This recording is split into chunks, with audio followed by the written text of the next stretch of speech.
And here we are.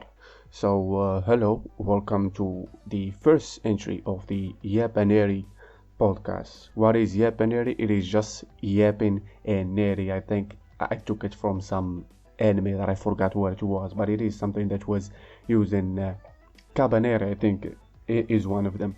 But anywho, that doesn't matter. What matters is what is this podcast. It is just me yapping about what I've been up to. And a quick introduction about me. Uh, I go by the name Boros or Boross-U. That is the reason. The reason why I chose that name is because I wanted something that would be easy to pronounce and written in Japanese because I did want to get a job in the anime industry specifically, or even gaming because I'm interested in both. So that is why I chose Boros or Boross-U because it's written in English. It is easy to pronounce both in English and in Japanese. So that is why I went with that name. And I am learning, I am practicing, I am studying the production of both anime and games. The reason why both because both of them kind of share the same production. It is like those long forks with two heads. That is exactly what the process of making both of them looks like from the pre-production to the actual production itself. That is how I see it and how I oversimplify it. When they diverge is with the form of storytelling. One of them is constant and the other one is varied, to say the least, or to boil it down and simplify it. Uh, in anime, for example, you have a set amount of locations and you have a set camera perspective and so on, in comparison with games where the camera is moving quite a lot, where the player can go wherever they want to, with the player going wherever they choose to, in comparison with anime where you have story beats and you're gonna be in each location in an exact certain time. So that is where they differ, and a few other areas mainly with like the main thing that you have in anime is the way that you animate, obviously, and character design being a very strong suit there. And then there is storytelling, because as much as we like to say that we watch anime for the plot, a lot of people do watch anime because of the art style and the form of that media. Similar to video games, a lot of people play video games because you play them, other from the other games like recent AAA titles where you sit down and watch. So that aside, um, this podcast thing I always want to do because I always record diaries like this, and the main reason why I created this channel was to try and share like devlogs basically with both learning like the process of creating anime and the steps that go through that pipeline from pre-production to post-processing, and same with video games from like pre-production and trying to figure out what the game is about, and prototyping, which is something that you don't hear quite a lot about, other than, oh yeah, games have prototypes, or some nerd, I know about how games are made. They make prototypes before they make the actual game, but no one goes to actually how do you make the prototype and how does it work? What do you actually test in that prototype? Because games are, they can go from a very simple ones, which make them better than anime in my eye, for especially indie people that work standalone, or they can go to something that is very complicated, something like Breath of the Wild, for example.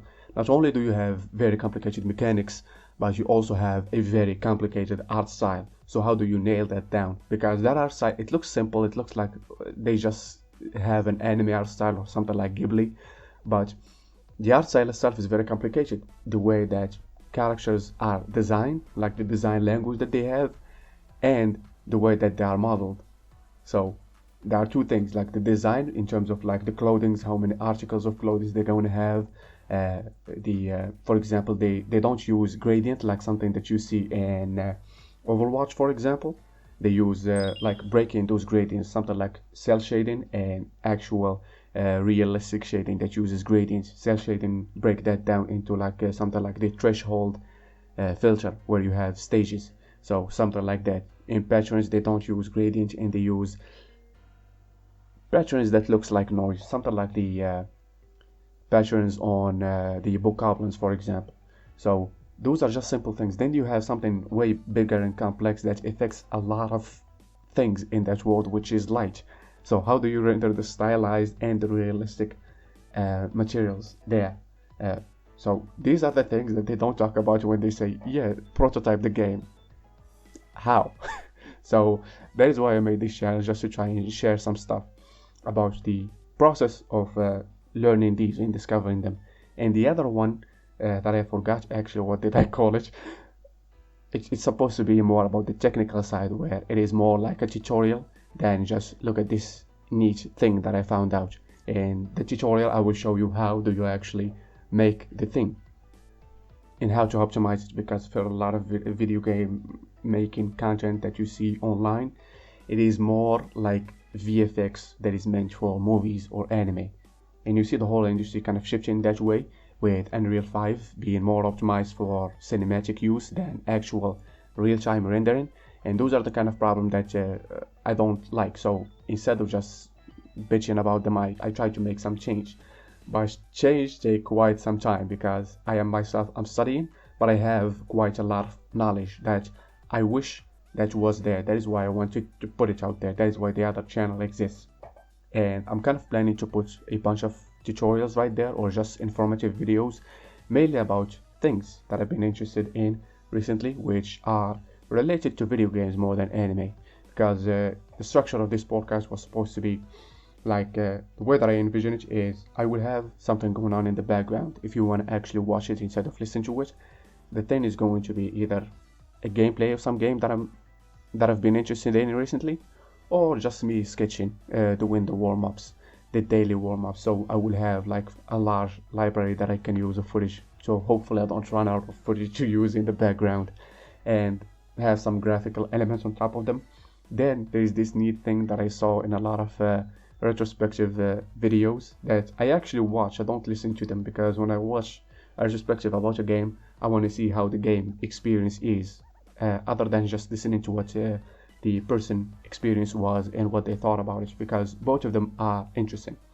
But they have this thing with they play a sound effect, a jingle or something like that, when they put something important on the screen. So that is something that I might adapt and see if it's going to work. One final thing is the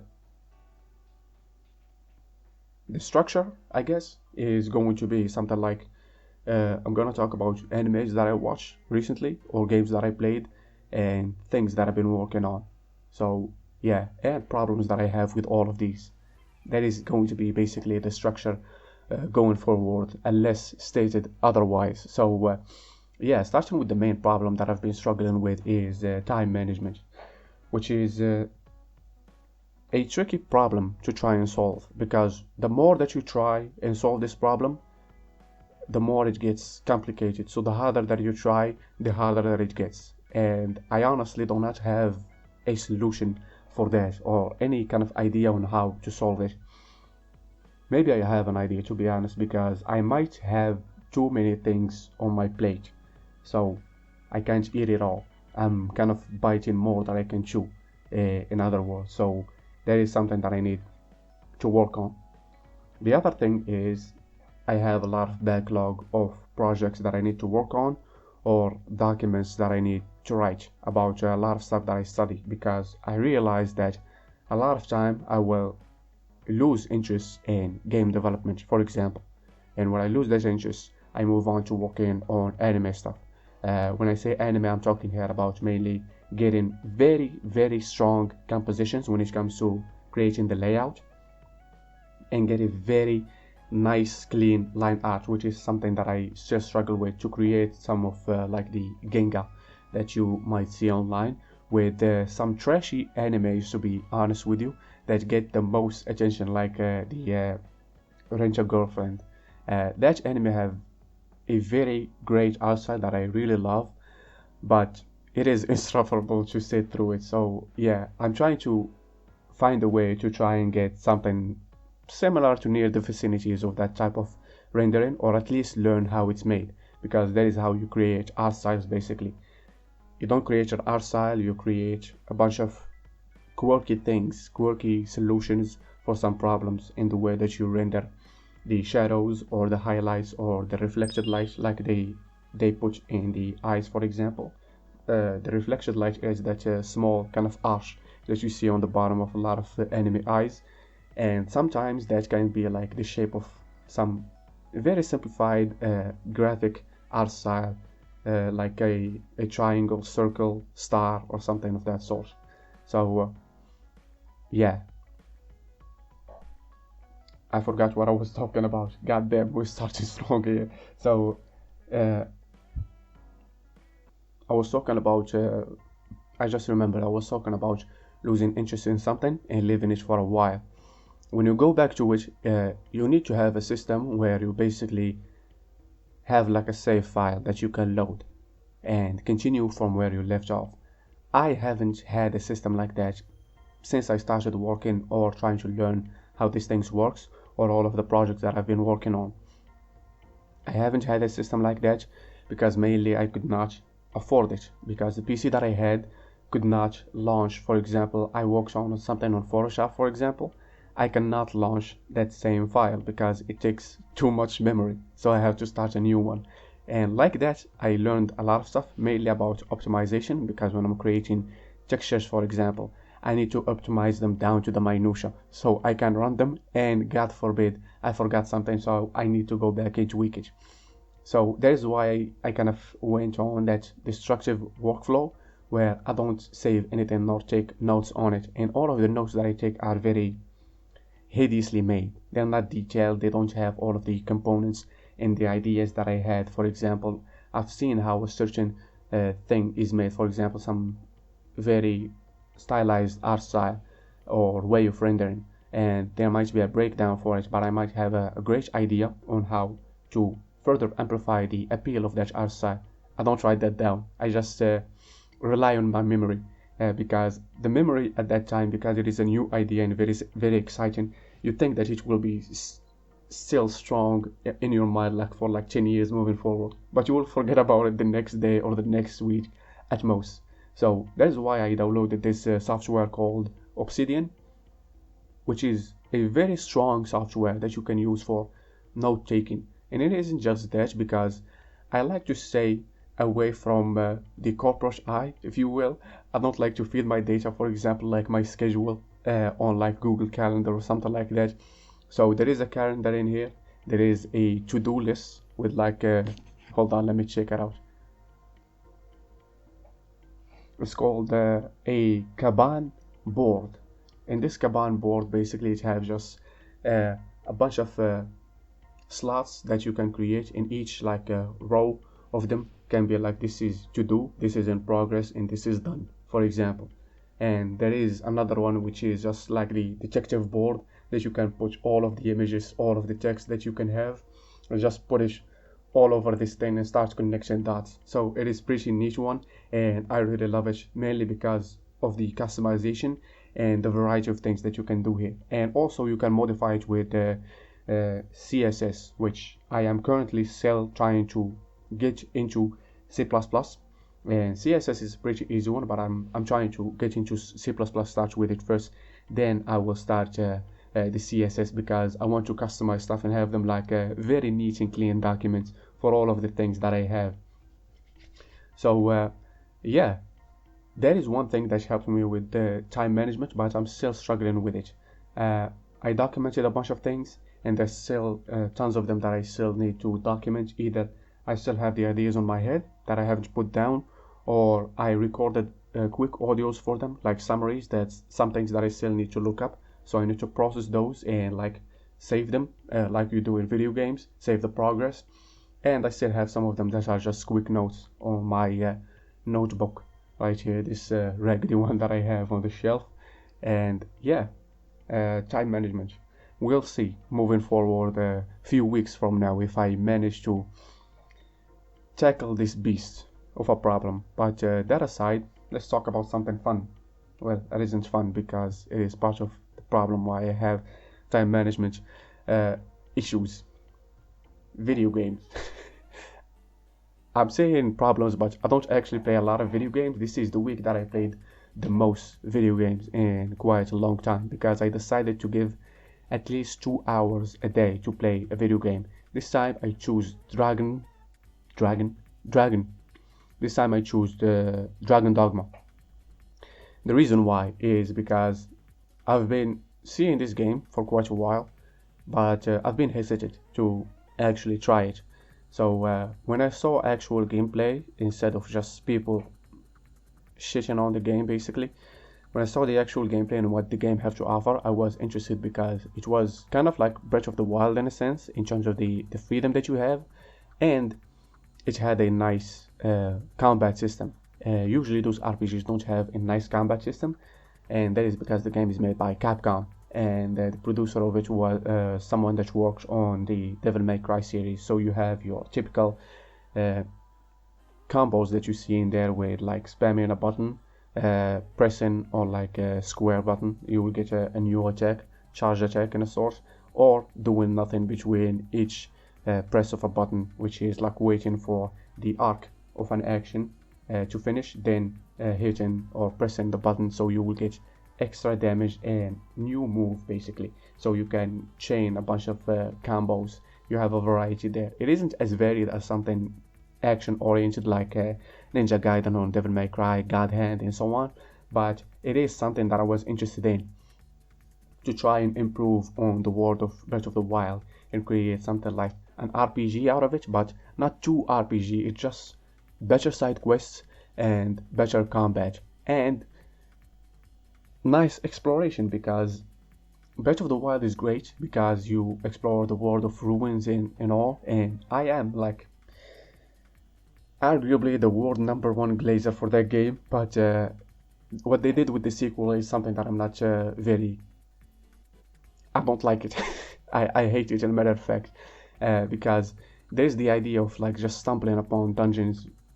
That's something that they mentioned before the game came out, and they were talking about shrines, but what me and a lot of other people thought that you would actually stumble upon an actual dungeon, something that you do in Dragon Dogma when you go into a cave or something like that, and you'll find this like weird dungeon thing with a lot of chambers that you have to navigate, and there is a lever that is missing, so you need to look for it. It's something more like Dungeons and Dragons and tabletop games, which is there is a relation there. It is like the Old Testament and the New Testament kind of relationship, with this one's RPGs that we have now is just an evolved version of those tabletop RPGs, which themselves are just an evolution of basic storytelling. What if the story was interactive instead?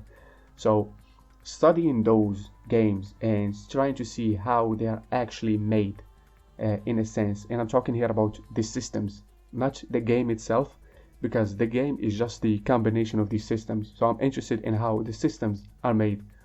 One of the problems that I found out is how do you make good side quests? So how do you do that? That was something that I struggled with for like the past week or so, trying to find a solution or an answer for that, but I could not, because side quests are just storytelling, and I talked about that in a video that I'm making about Pokemon ZA and why is it bad, and not just to shit on it like a lot of people have done, but actually trying to analyze why is it the way that it is and why people actually have that reaction. One of the things is side quests and the importance of them, and how like the old one would have just some events or some side quests or just something happening in the world that you stumble upon that makes the world a more fleshed out version of just a random generic beeps and boops on your processor. So like what was his name? Snorlax or something like that? The fat panda looking cat that you find sleeping in your way. So you have to move him around. How do you do that? Charizard, for example. You have Charizard. He refuses to fight. Why does he refuse to fight? No one knows. Figure that out or work around it. And things like that. Go into each region and finding a whole theme around that. Or like the Haunted Tower, for example. Or a bunch of other things that are very iconic and memorable, because they made this world that was very simple. You're not going there expecting that much lore or that much interesting thing going on, but you found it there regardless.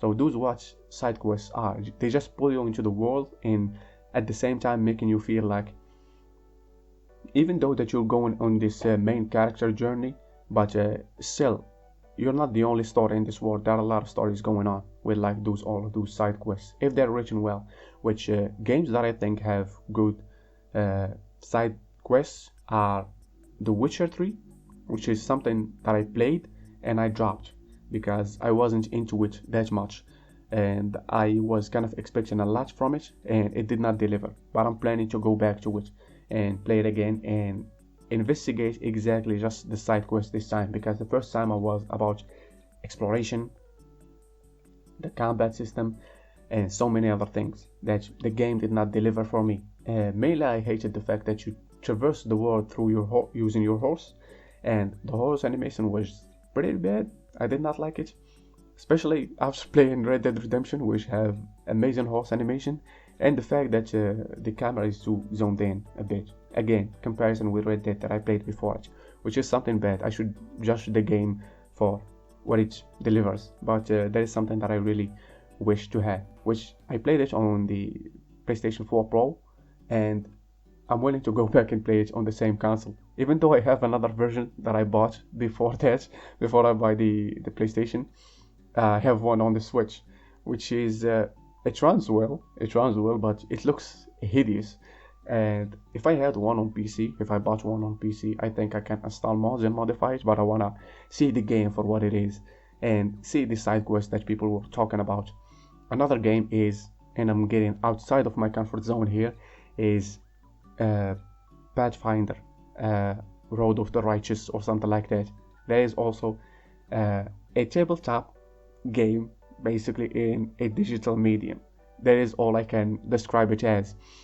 And they said that they have a lot of good side content or side quests or side adventures, like they call them in Tears of the Kingdom.